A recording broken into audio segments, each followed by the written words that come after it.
most of my life, whenever I've had discussions or conversations with anyone, whenever I start to put facts on the table, the discussion stops. And if I try to sugarcoat something, they do listen to me.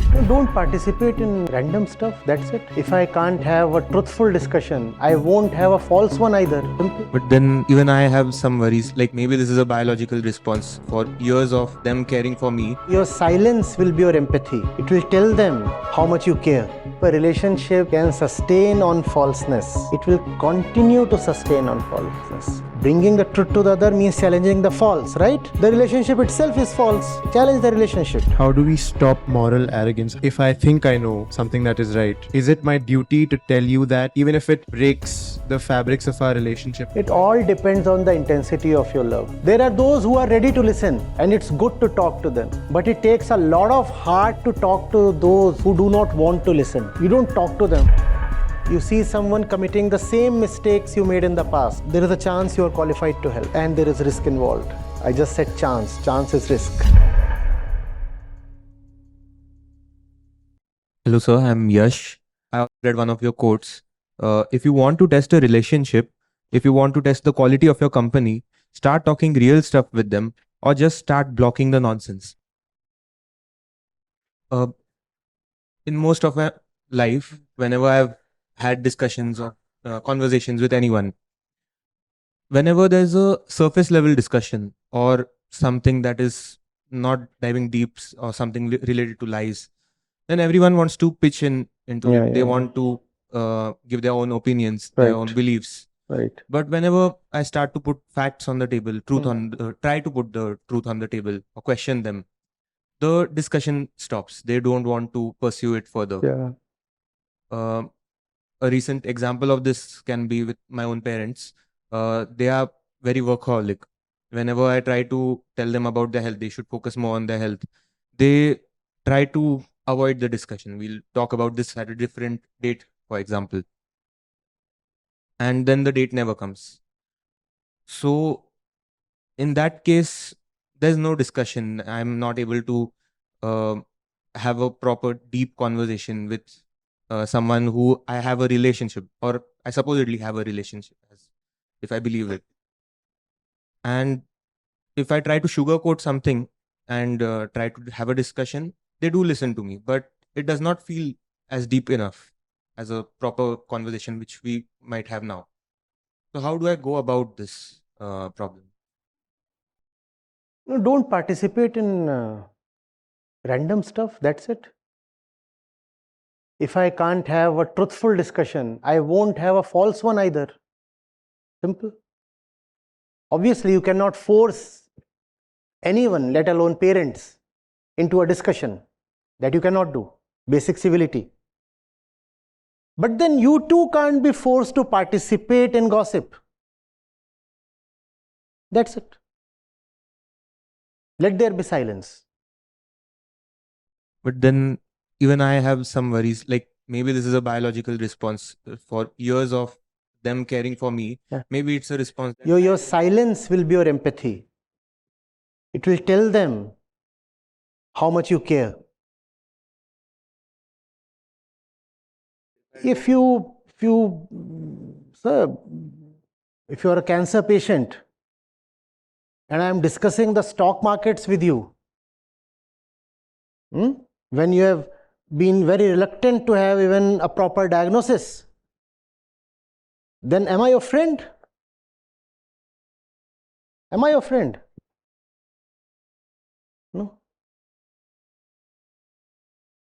The least I can do is not participate in frivolous discussion. And that will tell them something else is important. Something else is important. So, but again, extending to this, now currently I'm in the campus and they are at home, and I have other family members as well. So since we've never had a proper deep discussion, or I cannot be sure that other family members will question them the same way I do. Maybe there's an echo chamber like effect between them, and they never get out of this cycle, and they don't question themselves as much as maybe I would. So within the short time spans during vacations or whenever I call them and try to have discussions. Is there some way I can maybe try to at least make them question themselves?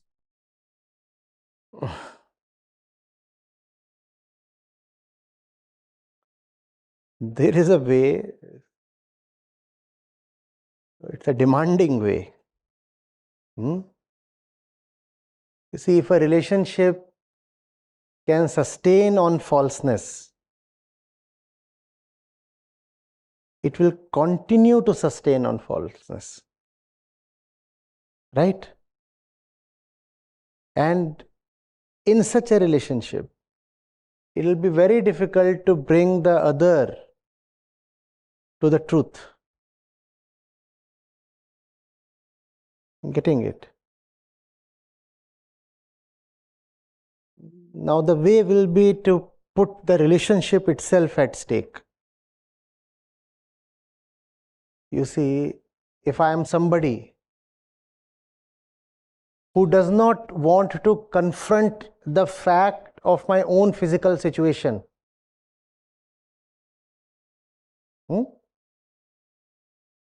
how truthful would I be with respect to someone who is my physical, psychological, and economic product?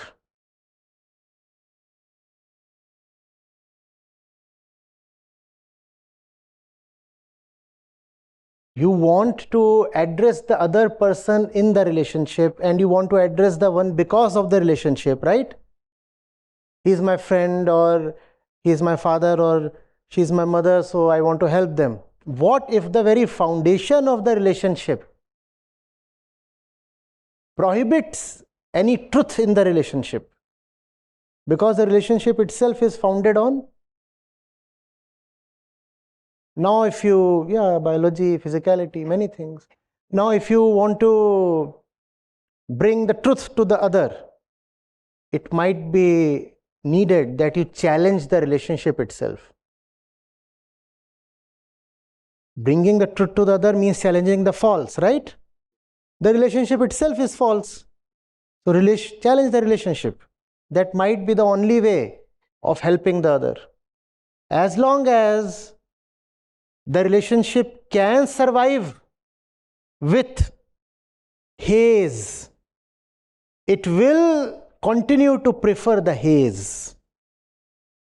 Only when there is an ultimatum that if we do not clear the haze, we will lose the relationship, then the other is like forced to wake up, acknowledge, talk at least.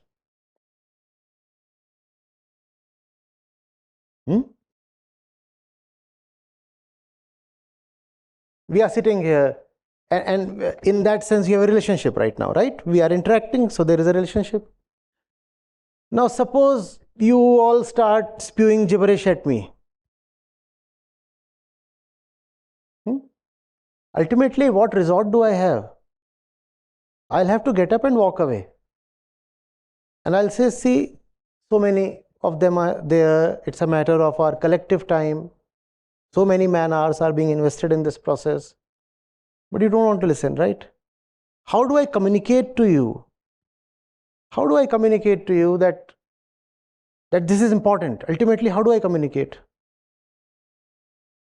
I'll have to get up and at least pretend to walk out. No? But that's difficult. That's demanding. See whether you are loving enough to do that. It demands a lot of love. Ironical, no? Threatening to disrupt a relationship actually demands a lot of love in the relationship. Otherwise, you'll have to say, I love you too much to let this kind of relationship continue. Sir, can you please explain what is love exactly?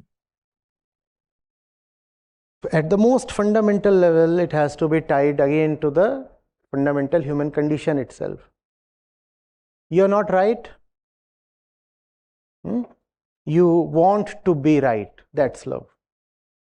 You're suffering, you don't want to suffer. That's love. You are in bondage, you want to fly in the sky. That's love. At the inner level. Between persons, the one who can help you fly in the sky is the one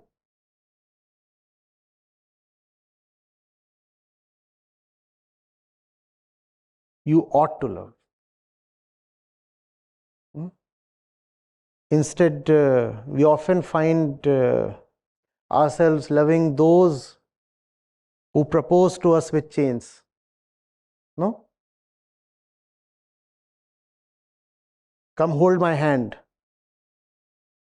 I'll give you a mansion to live all day in. And you'll think that's great love. No, you are being confined to a mansion.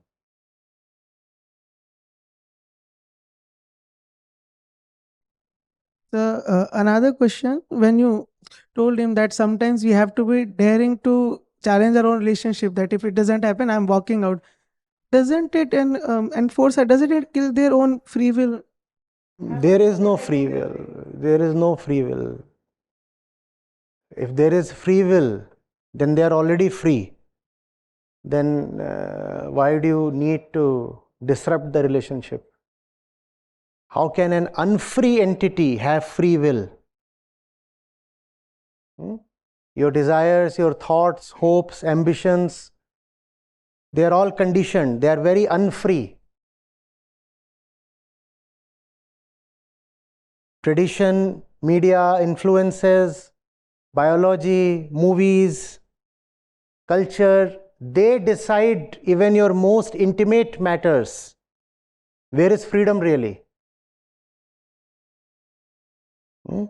So, it's not a question of free will, because there is no free will. But sir, then who am I to force someone? That's a good question to answer.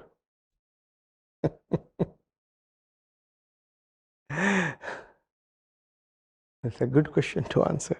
Yes. The kid is putting his finger into the electric socket. Who are you to stop it? Let the kid exercise its free will. Who are you? And obviously, the question is not just rhetoric.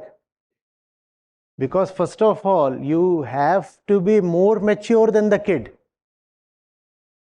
Right? It is actually possible that the kid might be doing nothing wrong. And you are worse than the kid. And you pull the kid away or slap it or do something very stupid. So you have to decide whether really you are in a position to help. In this same concept, how do we stop moral arrogance? How do I understand if I think I know something that is right? Is it my duty to tell you that even if it wounds you fatally, not fatally, even if it wounds you a lot, even if it breaks the fabrics of our relationship, is it still my duty? It all depends on the intensity of your love. You see, if you are speaking to an unwilling one and telling him things he is not yet ripe enough to appreciate, it will hurt him and he'll retaliate. So it depends on the intensity of your love whether you want to suffer the retaliation. Are you getting it? There are those who are ready to listen, and it's good to talk to them. But it takes a lot of heart to talk to those who do not want to listen. You don't talk to them. First of all, you chase them, because they would never come to you on their own. So first of all, it takes a lot of stamina to chase them, and always chase them because they want to run away. Even if you somehow gather them, they want to run away. So there is always a bit of coercion involved. And then if you have gathered them and you speak to them, it will hurt them and there will be a reaction, a retaliation. What remains to be seen is how much can you suffer for their cause. That's where your love is tested. And that's not an obligation, by the way. You can always say, I'll speak only to the willing ones. Why should I risk my own wellness, my own peace, sometimes even my own life for the sake of unwilling idiots? You can always say that.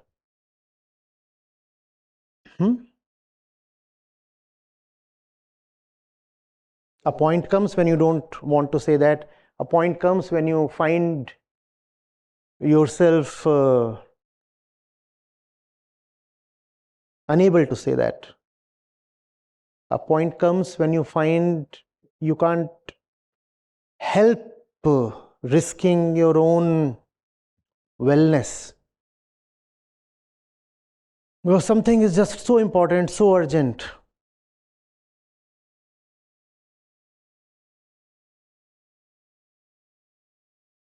It deserves a sacrifice, maybe. Yes. So when you mentioned that to change someone else, you have to be mature yourself. But what do you mean exactly by mature?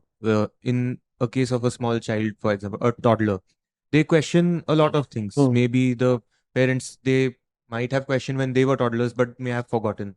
And then they learn newer things from the toddler, from their questions.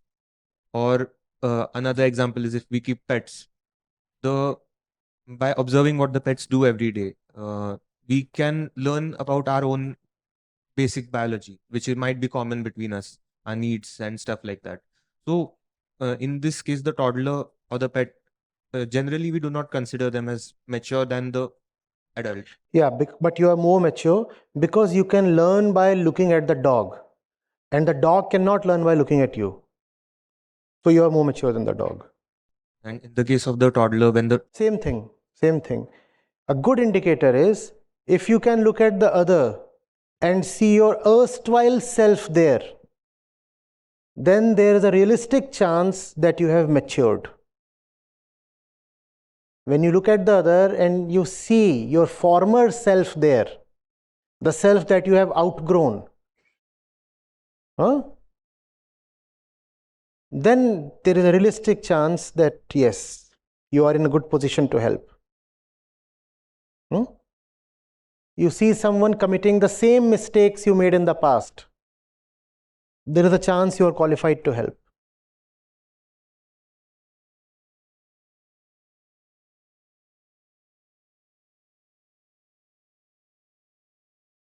And there is risk involved. I just said chance. Chance is risk. Yeah.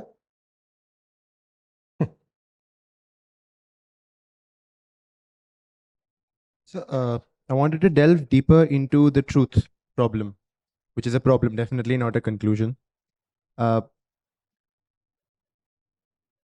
Number one, the question I had was, if we all here pledge that we will pledge our allegiance to the truth and nothing but the truth from now on. Number one, the question that arises is, how do we know that this truth that I'm talking about is not just an amplification of my own bias? And two, if I go to some other truth, if I find out, okay, what I believed was wrong and now what I believe is the truth, how do I know that that is also not wrong? There is no truth. There is no truth. There is just a progressive rejection of falseness. There is nothing called as truth. No point, no image, no destination, no statement, nothing. There is nothing called as the absolute truth. And that's the reason why the real scriptures use some very peculiar words for the truth. Let me come from the direction of the Upanishads. They will say akathya, can't be spoken. Anirvachaniya, again, can't be spoken. Akalpaniya, can't be imagined. Asang, without company. Asparshya, not available to be touched.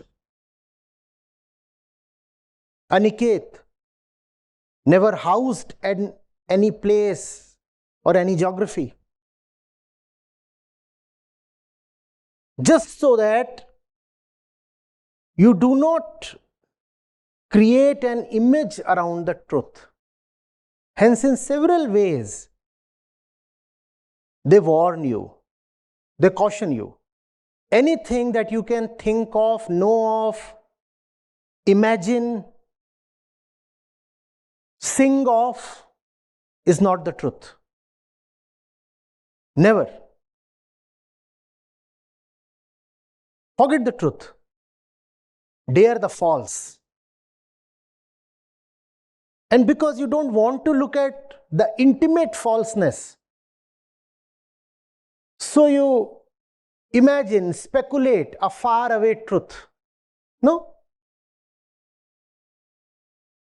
Some distant blaze there, that's the truth. Look there, so that you don't have to look at yourself. And that also brings us to the definition of a real scripture. It is not like a map to a destination. It is like a mirror to yourself. Any book that acts like a map is to be discarded as a scripture. It is not a scripture.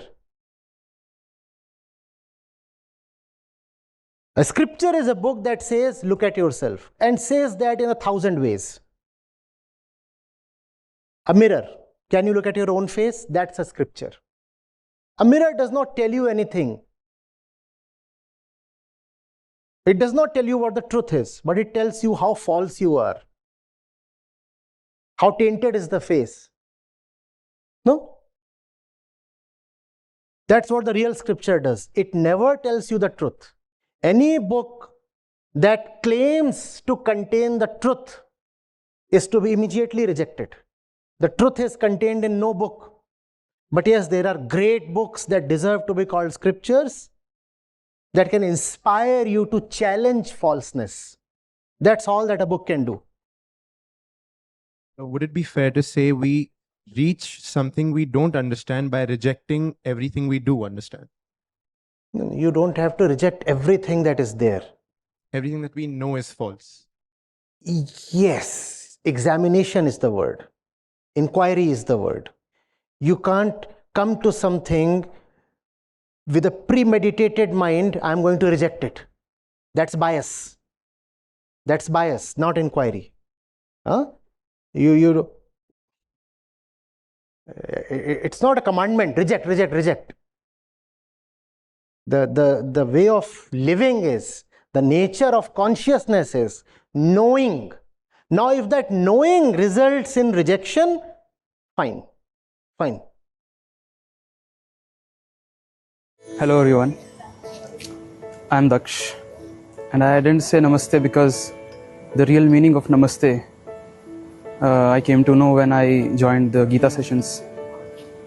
Not just the real meaning of namaste, but many more things which I did, and the words which I usually use to address many things and many people.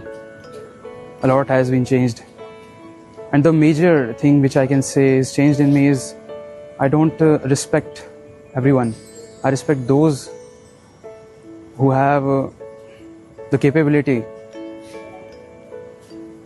to truly love the truth. If you are the one who is still listening the videos in the YouTube and just scrolling through the shorts and thinking that they have the capability and they have the right to know the full truth, I'm sorry to say that you're not there. If you are a flirty kind of person who can only flirt, then you can go on and watch the shorts all your life.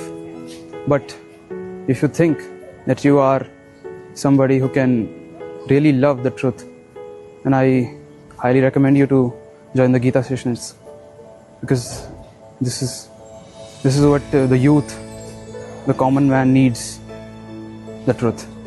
Thank you.